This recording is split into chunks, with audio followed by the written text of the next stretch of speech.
Binge the full week of The Ray Taylor Show ad-free over at inspireddisorder.com/plus. This is The Ray Taylor Show.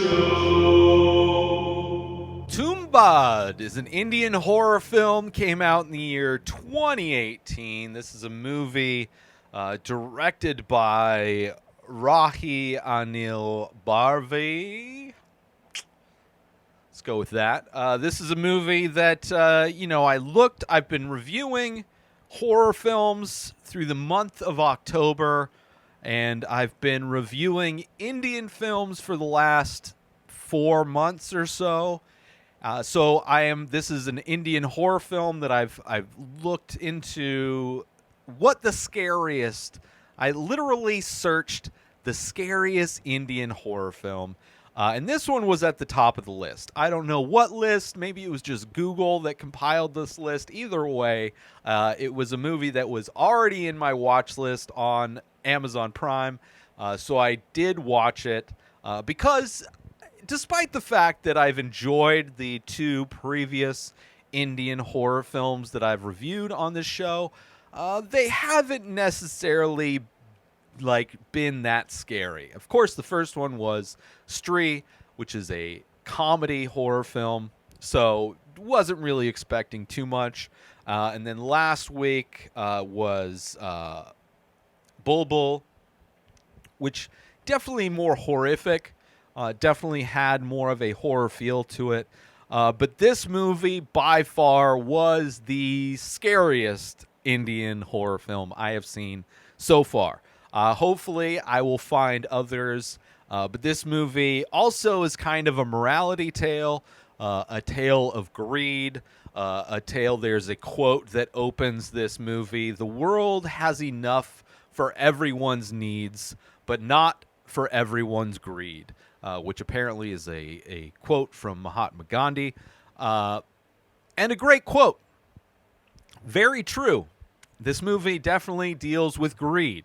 And shows the horrors that can befall you if you become too greedy.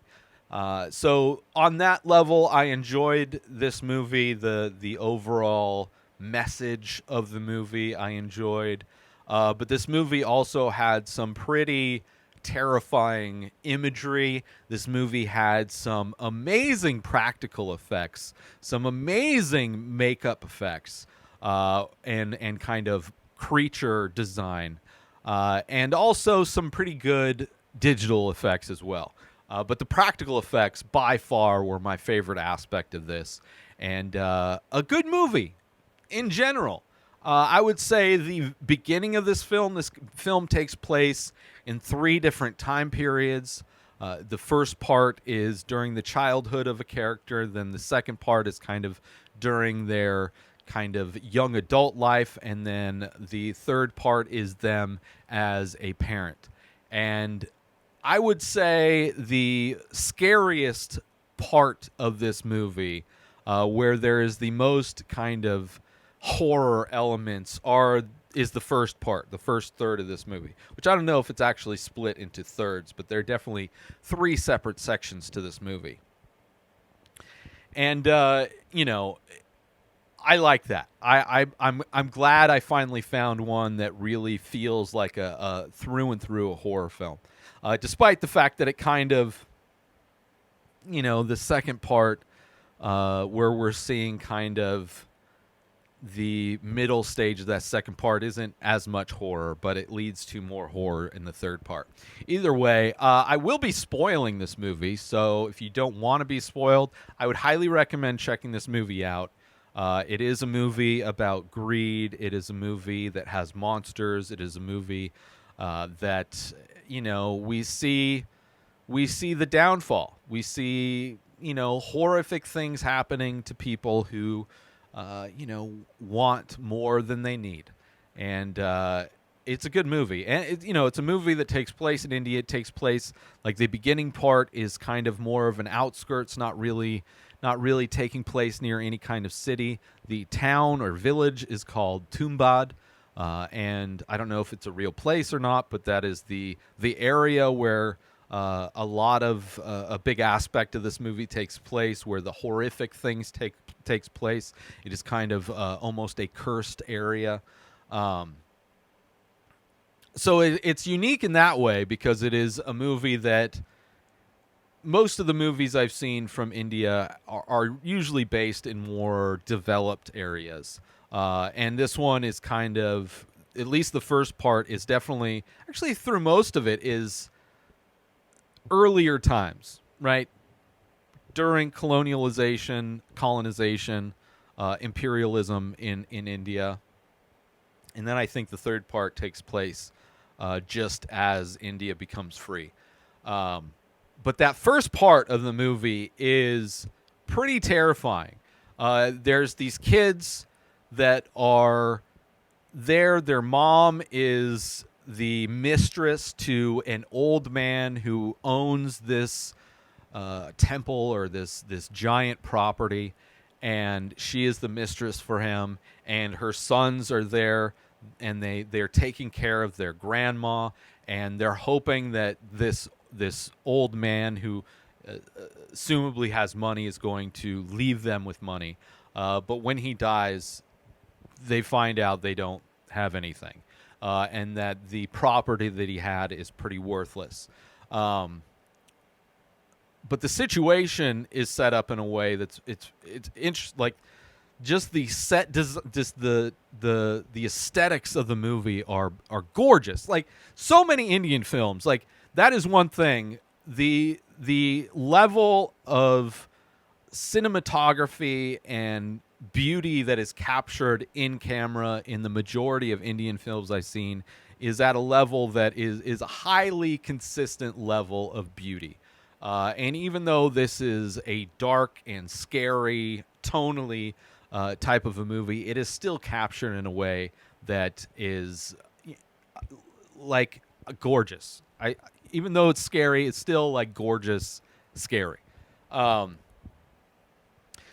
these kids, there's like the scariest part is the fact that they have like this grandma they're taking care of, which it's kind of unclear if she is their grandma or if she is related to the guy. It seemed initially I thought she was related to the guy, but then maybe it was them. Either way, they're taking care of her. She's like old. You don't see her. It's terrifying. She's moaning and screaming and behind this closed door, and they have to make food for her. There are glimpses of her you see where the kids are trying to make food, but they prepare it wrong, right? The mom hasn't come back yet to feed her because she's crying for food.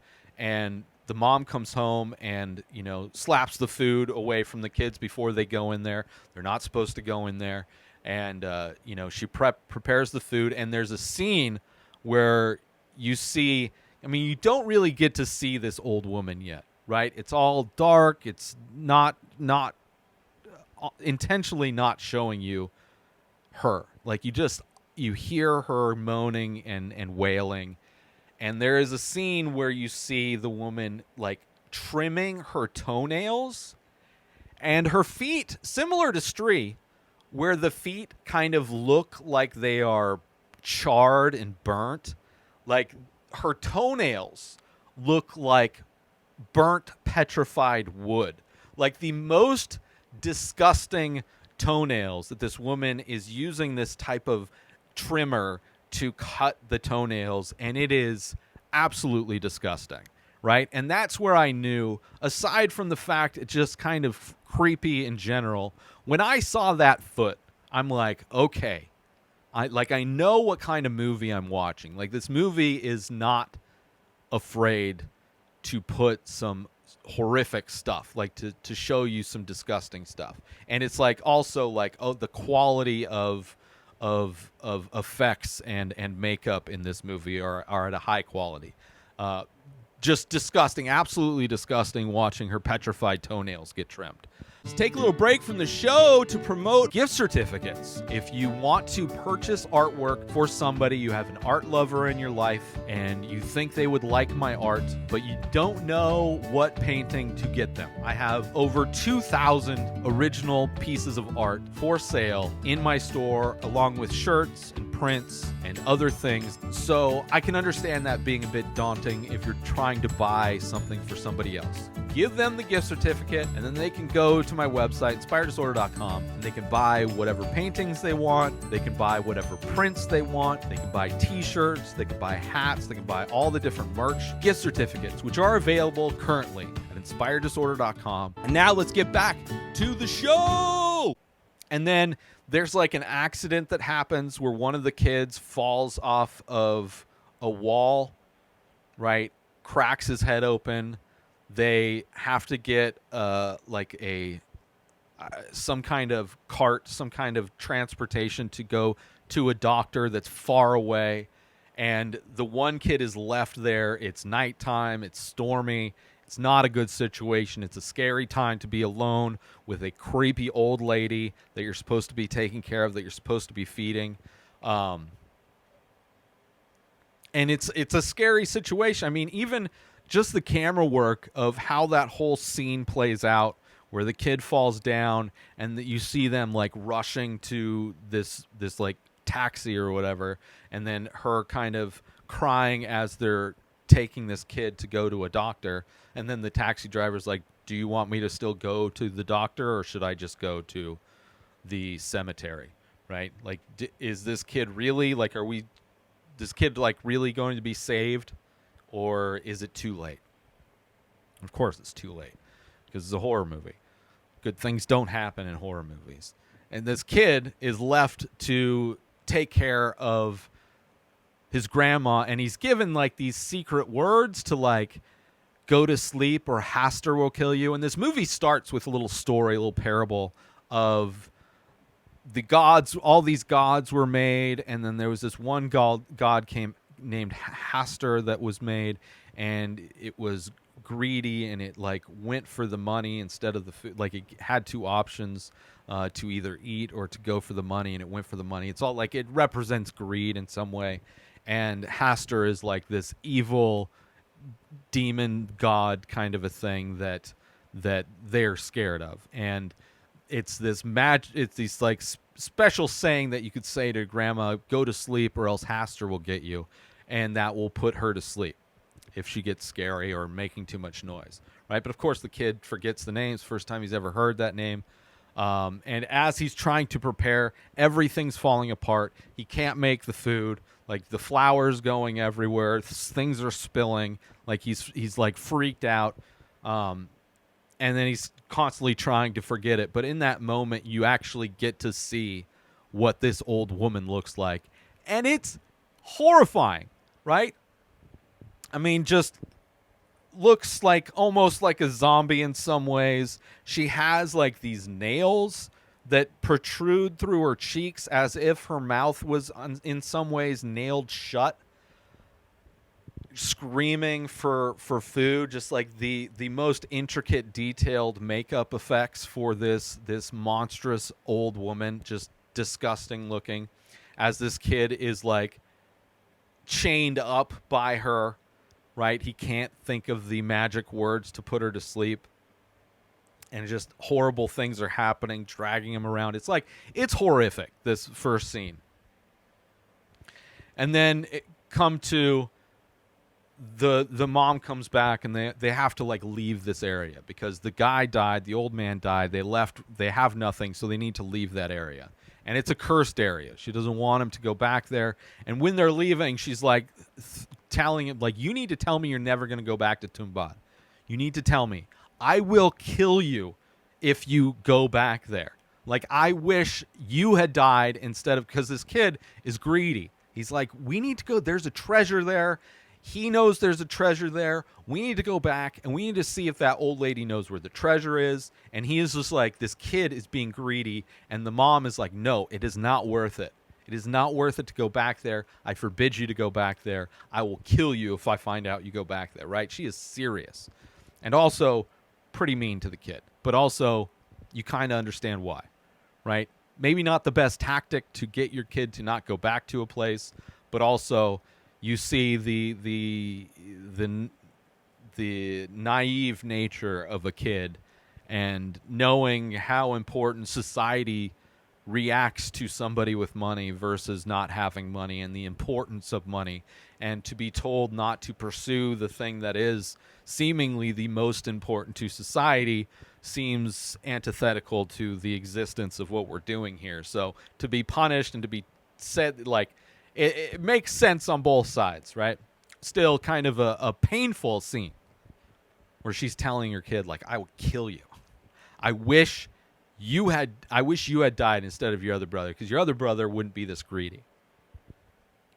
Cut to 13 years later, and of course, that kid, grown up, has a beautiful handlebar mustache, and of course goes back to this place, goes back to Tumbbad, and again, amazing, like, art department, set design, whatever, in this room that he goes to where the old woman was. He goes back to that room, and it's just overgrowth everywhere. Roots are grown everywhere, like cobwebs, spider webs everywhere, like filled this room, like really making the space claustrophobic, but still dead. And then he sees on the floor where the tree is growing out of inside this room is the old lady, who is like, you see the heart kind of beating. It's outside of the body, like the body's decomposed, except for the heart still beating, and the face is still there where she can still talk. And there's this scene where they like, they talk, and he's older. He's not as scared as he was, and plus it's daytime, and plus she's kind of dead in a lot of, not dead, but she's immobilized. She's kind of melted into the ground with a tree growing out of her. And he mentions that she's got a tree growing out of her, and they share a laugh, which is kind of scary, that they're like bonding. Like there's like this jovial moment between the two of them. But he's trying to find out where this supposed treasure is, right? That's what he went back there for. And he finds where this place is, this cave that looks like everything is made of like flesh. And it's referred to as the goddess's womb, right? Because that is the place where Hastur had been punished to live out his existence within the goddess's womb, because I forget the original story that started off this movie. So this tomb that he goes into, like crawls down a rope to get into, like it just looks like it's covered in flesh, and it has that kind of like wet organic type of a look to it, which is great as well. And that's where we see him doing some things, but you don't really see what happens necessarily. But you see that he is able to steal money, right? He comes back with money, right? He comes back and he's got these gold coins, and he's paying off his debts, and he's kind of with the guy who he gets loans from, is starting to sell him this gold that he's getting. And then later we see how he gets the gold, how it's like this process, how it's like the treasure is there, but it's like, it's tricky how he has to get it, right? The trick is he has to like distract this monster thing, which is Hastur, by throwing it, who is constantly hungry, similarly to this old lady that was there, who was like just always could never have the hunger replenished, right? Constantly hungry. So they would throw these dolls made of dough for Hastur to eat, and while Hastur was eating the dough, he would rip the pouch on Hastur's loincloth, and money would pour out, and he would collect it really fast and then have to climb up the rope and close the tomb door before Hastur could get him, right? So it's like a tricky thing where it's like not easy. That's why he was only getting a few coins at a time, right? But he would constantly go back. Let's take a little break from the show to promote. If you sign up for Inspired Disorder Plus for 1 year specifically, you get a free painting. So a year subscription of Inspired Disorder Plus is $50.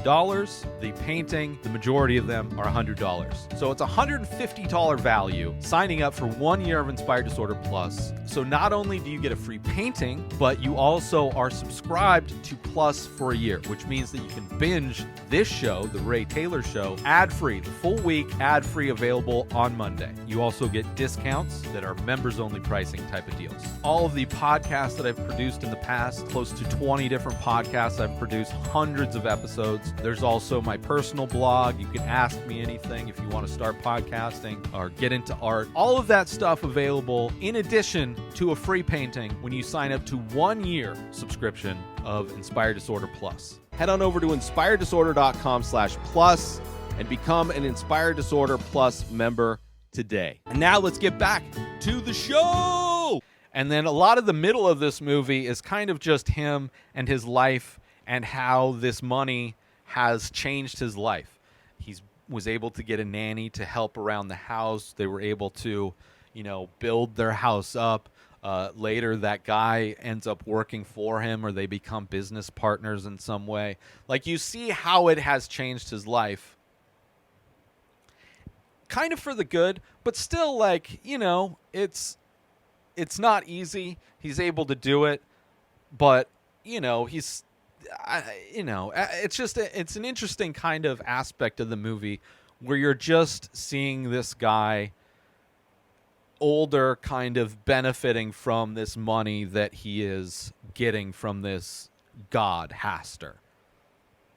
And then cut to 14 years even past that, and now he has kids, and it starts with his kid kind of doing training, like doing a mock kind of scenario of him pulling coins out of a loincloth and then climbing a rope, and the kid's got like a gimpy foot, so he's, maybe not the most athletic, the most versatile kid, but still doing it and trying to live up to his dad's expectations, clearly trying to be groomed in a way to take his father's place as his dad is getting older, and being able to collect that money is getting harder because he's slower, he's less agile, he's getting older, he's getting hurt. It's like, it's time to pass the torch, as it were.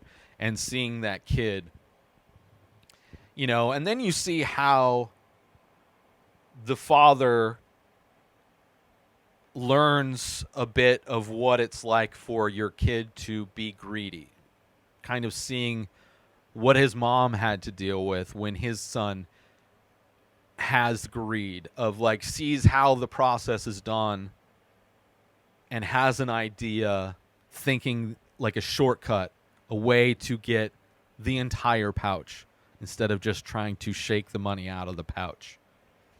And you see how that greed and how that need for a loophole or a shortcut, how that goes horribly wrong.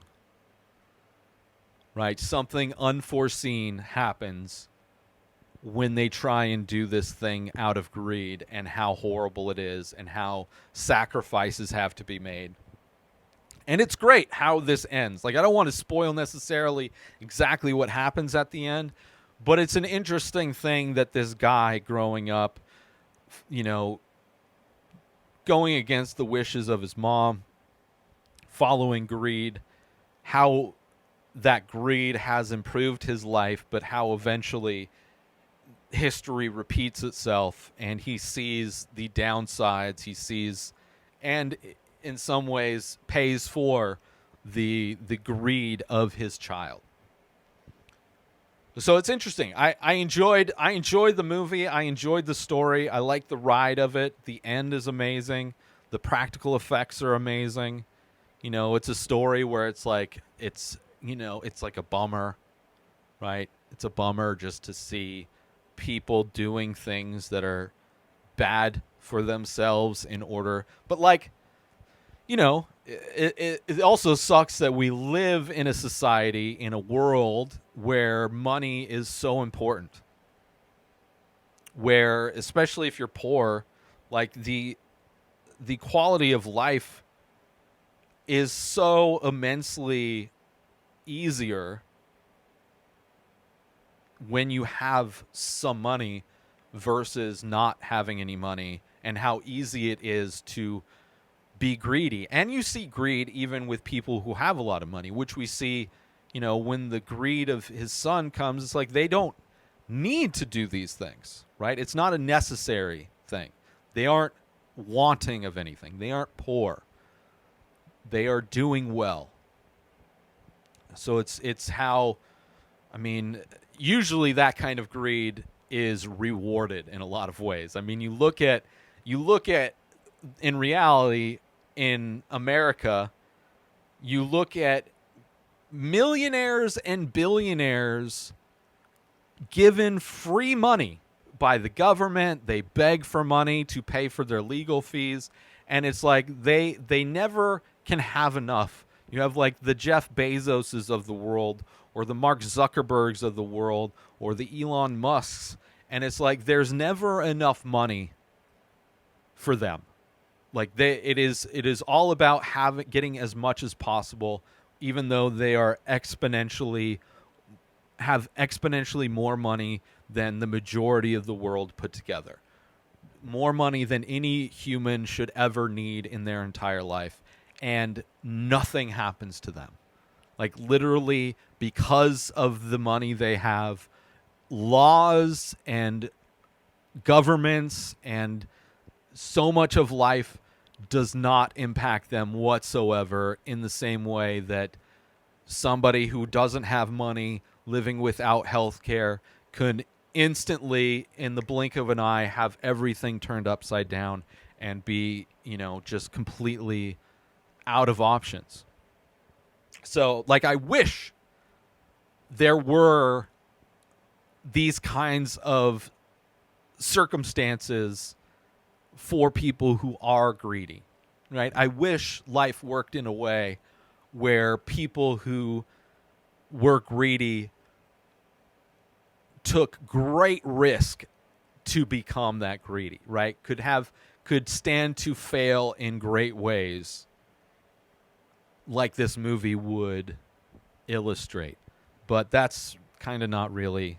In a lot of ways, you're rewarded, even if you fail. Like, even so many people fail at things. Industries, businesses fail, and then they get bailed out. Like, once you get to a certain level, it's like you're almost invincible. So I almost wish life was like this movie. I almost wish Jeff Bezos would turn into a just melt into the foundation of a goddess's womb for eternity, But that's not the reality. But I did enjoy this movie. I'd highly recommend it. Tumbbad, it's a great movie, just visually amazing. If you're looking for a scary movie, Indian, looking for a different flavor of horror film, I'd highly recommend it. I watched it on Amazon Prime, so it's a good one and easily accessible. Not to give more money to Jeff Bezos, but that's where you can find it. But anyway, it's a great movie. I enjoyed it. Check it out. Tumbbad. New episodes of The Ray Taylor Show come out every single day. Subscribe on YouTube and everywhere our podcasts are found. Binge the full week over at inspireddisorder.com/plus. Buy Ray Taylor Show merch over at inspireddisorder.com. And follow the show on Instagram at Ray Taylor Show. Have a wonderful day, everybody. Peace out! Today is the day where you wake up and you realize that everything that you've been dreaming about, everything that you've been wanting, every goal and wish and hope that you've ever had can become real. Dreams can come true. What you manifest in your mind, you can bring to reality.